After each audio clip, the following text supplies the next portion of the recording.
तो आज का हमारा टॉपिक है चार्ज। चार्ज में टाइप्स ऑफ चार्ज। तो there are two types of charge, proton and electron. Proton पे होता है पॉजिटिव चार्ज और इलेक्ट्रॉन पे होता है नेगेटिव चार्ज। और अगर हम बात करें एटम की तो वो थ्री सब पार्टिकल से मिलकर बना होता है, इलेक्ट्रॉन, प्रोटॉन और न्यूट्रॉन। तो न्यूट्रॉन न्यूट्रॉन पे चार्ज इलेक्ट्रिकली ये न्यूट्रल होता है, मीन्स जितना इस पे पॉजिटिव चार्ज होता है उतना ही इस पे नेगेटिव चार्ज होता है। मान लें कि 10 इस पे पॉजिटिव है तो 10 ही नेगेटिव होता है। प्रोटॉन पॉजिटिव क्यों होता है? अगर हम बात करें इसकी कि प्रोटॉन पॉजिटिव क्यों होता है तो इसका जवाब आपको क्लास 12 के एक चैप्टर में मिलेगा। अप क्वार्क और डाउन क्वार्क जैसी चीज़ होती है जिसकी वजह से प्रोटॉन को पॉजिटिव चार्ज, इलेक्ट्रॉन को नेगेटिव चार्ज बोलते हैं। तो इसमें आगे बढ़ते हुए हम बात करेंगे कि ऐसा यूनिट ऑफ चार्ज, ऐसा unit of charge, unit of charge. तो ऐसा यूनिट ऑफ चार्ज होता है कूलम। ऐसा यूनिट ऑफ चार्ज होता है कूलम, जिसको हम C से रिप्रेजेंट करते हैं, और चार्ज को हम लोग रिप्रेजेंट करते हैं Q से। और भी बहुत सारे यूनिट होते हैं चार्ज के, जैसे कि हो गया CGS unit of charge, electrostatic unit, short form में इसको बोलते हैं ESU। एक और होता है यूनिट चार्ज का जिसको हम बोलते हैं फाराडे,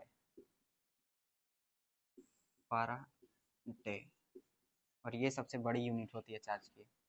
इसका होता है यूनिट जिसको हम बोलते हैं एम्पियर आवर, और एक ampere hour is equal to होता है 3600 कूलम। और भी अगर हम कूलम कूलम को लेकर चले तो इसमें दो बातें आती हैं। एक होता है मिली कूलम, जिसका वैल्यू होता है 10⁻³ कूलम, और एक होता है म्यू कूलम, जिसका वैल्यू होता है 10⁻⁶ कूलम। अब देखिए, अब चार्ज की है एक और प्रॉपर्टी है, charge is a property of the material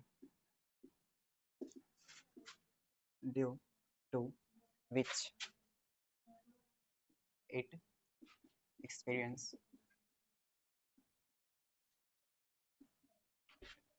and produces electrical and magnetic effect। ये तो हो गई बुक की बात। चार्ज एक प्रॉपर्टी है किसका, किसी भी मटेरियल या मैटर का, जिसकी वजह से वो एक्सपीरियंस करता है इलेक्ट्रिकल या फिर मैग्नेटिकल इफेक्ट। इसको आपको याद करना पड़ेगा। और चार्ज का एक और प्रॉपर्टी है जिसको बोलते हैं, तो चार्ज का प्रॉपर्टी है क्वांटाइजेशन ऑफ चार्ज। अब इसको समझते हैं। क्वांटम इसका होता है क्वांटा, इसका मतलब होता है पैकेट। और जेसन, कोई भी शब्द के बाद अगर जेसन लगता है तो इसका मतलब होता है कि प्रोसेस। तो जेसन को हम बोल सकते हैं प्रोसेस। अब इससे क्या मीनिंग निकलता है, देखते हैं कि चार्ज है एक पॉकेट में करने का प्रोसेस। मतलब कि अगर यह एक इलेक्ट्रॉन है तो किसी भी बॉडी पे अगर चार्ज होगा तो एक चार्ज होगा, एक इलेक्ट्रॉन जाएगा उसमें, दो इलेक्ट्रॉन जाएगा उसमें, तीन इलेक्ट्रॉन जाएगा उसमें, चार इलेक्ट्रॉन जाएगा उसमें। इसमें कि 1.5 इलेक्ट्रॉन नहीं जा सकता है, 2.5 इलेक्ट्रॉन नहीं जा सकता है, 1/2 इलेक्ट्रॉन नहीं जा सकता है, 1/4 इलेक्ट्रॉन नहीं जा सकता है। मिस कहने का मतलब यह है कि जब भी इलेक्ट्रॉन किसी भी बॉडी पे जाएगा तो उस पर पूरा जाएगा। तो हम बात करते हैं आखिर एक इलेक्ट्रॉन पे चार्ज कितना होता है। एक इलेक्ट्रॉन पे चार्ज होता है 1.6 इंटू 10⁻⁹ कूलम। ये होता है एक इलेक्ट्रॉन पे चार्ज। इसको हम और बोलते हैं फंडामेंटल चार्ज।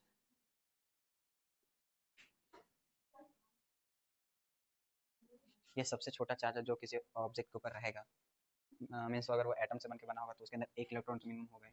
इसके ऊपर चार्ज होगा 1.6 इंटू 10⁻⁹ कूलम। अगर 2 इलेक्ट्रॉन है तो कुछ नहीं, बस इसको 2 से मल्टीप्लाई कर देना है 1 इलेक्ट्रॉन को। अगर 3 होगा तो 1 इलेक्ट्रॉन को 3 से मल्टीप्लाई कर देना है। 4 होगा तो 1 इलेक्ट्रॉन को 4 से मल्टीप्लाई कर देना है। तो अब इससे क्या कंक्लूजन निकलता है, अगर हम ये पूछें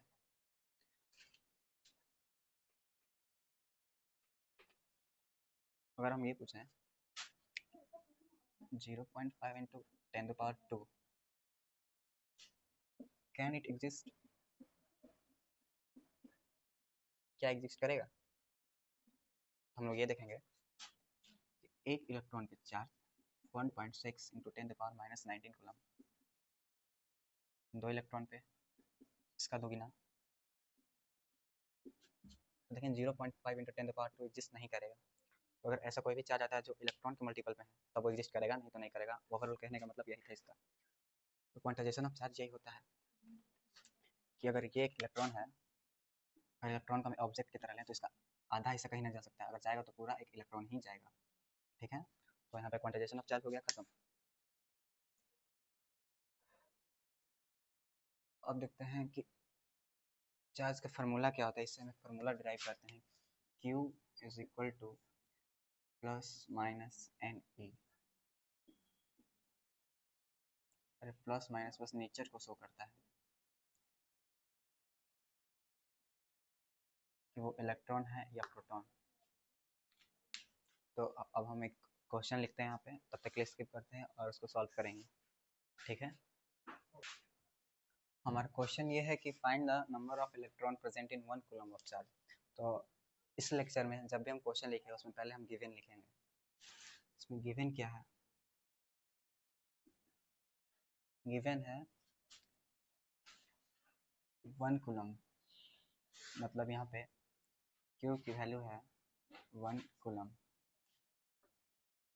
और एक इलेक्ट्रॉन पे चार्ज हम लोग जानते हैं कितना होता है 1.6 इंटू 10⁻−19 कूलम। ठीक है, formula Q is equal to N E plus minus N E, बस प्लस माइनस इसके लिए क्योंकि बस अब देखते हैं कि चार्ज का फार्मूला क्या होता है। इससे हमें फार्मूला डिराइव करते हैं, Q is equal to plus minus N ई।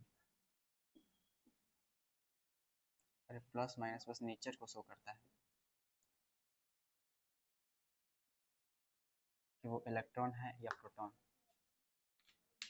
तो अब हम एक क्वेश्चन लिखते हैं यहाँ पे, तब तक के लिए स्किप करते हैं और उसको सॉल्व करेंगे।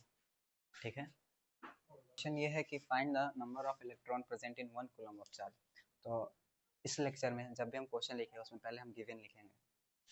इसमें गिवन क्या है? गिवन है 1 कूलम, मतलब यहाँ पे Q की वैल्यू है 1 कूलम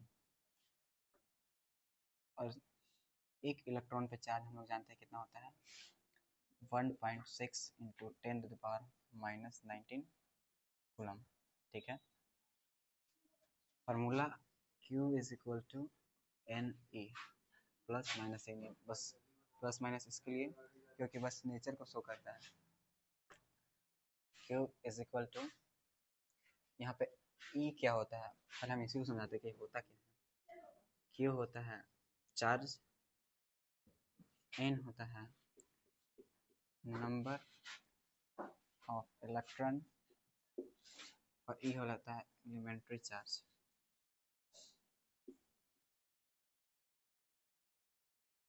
ठीक है, तो Q1 coulomb is equal to N नहीं दिया है और इलेक्ट्रॉन है, एलिमेंट्री चार्ज है 1.6 into 10⁻−19 coulomb. N is equal to हो जाएगा 1/1.6 इंटू 10⁻−19 कूलम। तो -19 ऊपर जाएगा तो +19, तो 1 इंटू 10⁻19 बट्टा 1.6। इसको अगर हम हटाएं तो यहाँ पे 0 आएगा और एक 0 अगर हम इससे लें तो होगा 100 इंटू 10⁻18 बाई 16। इसको कट करते हैं, ये 2 से 4 बार में, ये 2 से 8 बार में, इसको हम 4 से कट करते हैं, 4 से 4 और ये 25 और इसको 6.25। तो कंक्लूजन निकाला कि 6.25 इंटू 10⁻18 कूलम। कूलम नहीं, कूलम नहीं, कूलम क्यों नहीं? क्योंकि ये नंबर ऑफ इलेक्ट्रॉन है, ठीक है। तो ये हमारा दूसरा टॉपिक है इलेक्ट्रिक करंट। तो हम इलेक्ट्रिक करंट का अगर डिफिनेशन देखें तो एनसीईआरटी क्या कहता है?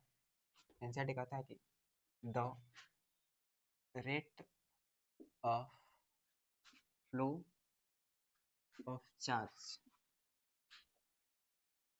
Through the cross section of a conductor in an unit time।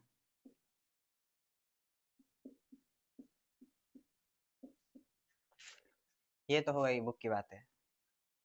अब देखते हैं कि वास्तव में इलेक्ट्रिक करंट होता क्या है।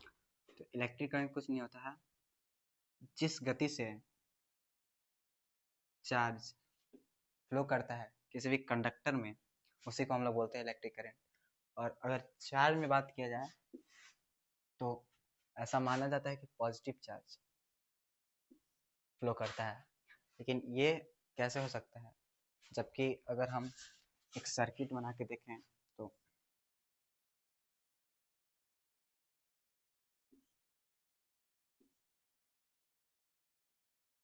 अगर ये पॉजिटिव है नेगेटिव है तो इधर से इधर की ओर आएगा कौन, इलेक्ट्रिक करंट। अगर इसमें एक इलेक्ट्रॉन है तो ये किधर जाएगा, इसमें नेगेटिव चार्ज है और यहाँ पॉजिटिव है तो ये इधर की ओर आएगा। मतलब ये कि इलेक्ट्रॉन जो है वो लोअर पोटेंशियल से हायर पोटेंशियल की ओर जाता है और इसी को फ्लो ऑफ चार्ज बोलते हैं। हालांकि माना जाता है कि फ्लो ऑफ पॉजिटिव चार्ज इसको इलेक्ट्रिक करंट, और पॉजिटिव चार्ज कहाँ फ्लो करेगा, मतलब कि करंट का जो डायरेक्शन होगा वो होगा higher potential to lower potential. अब हम बात करते हैं कि पोटेंशियल क्या चीज़ है। तो पोटेंशियल हम बोलते हैं इस यहाँ पे जो कंसंट्रेशन ऑफ चार्ज है इसे हम पोटेंशियल बोलते हैं, और इसको पोटेंशियल बोलते हैं। तो पॉजिटिव से नेगेटिव, तो यहाँ पे कंसंट्रेशन ज़्यादा होता है इसी चलते इसको हम बोलते हैं हायर पोटेंशियल और इसको बोलते हैं लोअर पोटेंशियल। अब किसका कंसंट्रेशन ज़्यादा रहता है, तो यहाँ से एक इलेक्ट्रॉन मूव करता है, ये लोअर पोटेंशियल से हायर पोटेंशियल की ओर इलेक्ट्रॉन मूव करता है और इलेक्ट्रॉन जो होता है यहाँ आके जमा हो जाता है। एक और हम आपको बात बताते हैं कि सेल क्या होता है। ठीक है, जैसे कि एक मिनट में इसको मिटा देता हूँ। अगर हम एक इलेक्ट्रिक सेल लें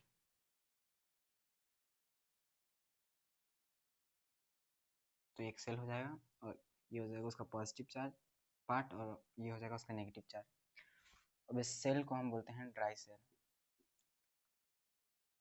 अगर हम इससे एक सर्किट जोड़ दें, मान कोई एक बल्ब है,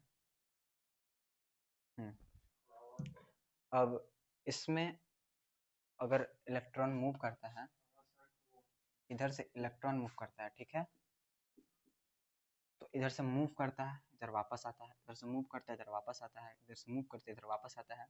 तो ऐसे तो जो ड्राई सेल है ये खत्म ही नहीं होना चाहिए था, इलेक्ट्रॉन का जो फ्लो है वो चलते रहना चाहिए।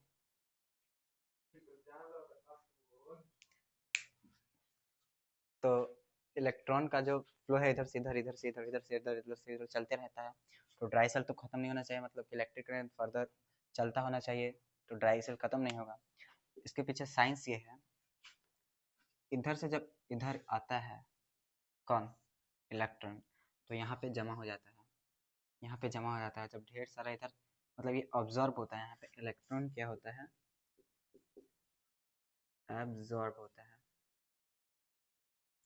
और जब इधर से ऑब्जर्व होता है तो इधर से एक इलेक्ट्रॉन जाता है निकलता है, फिर वापस आता है, फिर इधर से एक इलेक्ट्रॉन निकलता है। और जिस दिन ये निकलना बंद हो जाता है तो हम बोलते हैं कि क्या हो गया, जो हमारा सेल है वो हो गया फिनिश, उसका लाइफ स्पैन फिनिश हो गया, लाइफ स्पैन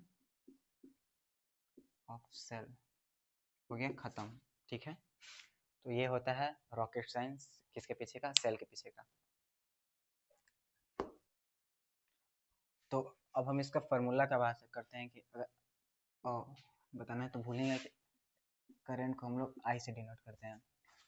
तो आई बराबर क्या होता है, तो क्या बोलते हैं हम कि the flow of charge through the cross section of a conductor in unit time. ठीक है, किसका फ्लो, चार्ज का फ्लो यूनिट टाइम में, बस इसी को हम लोग बोलते हैं क्या,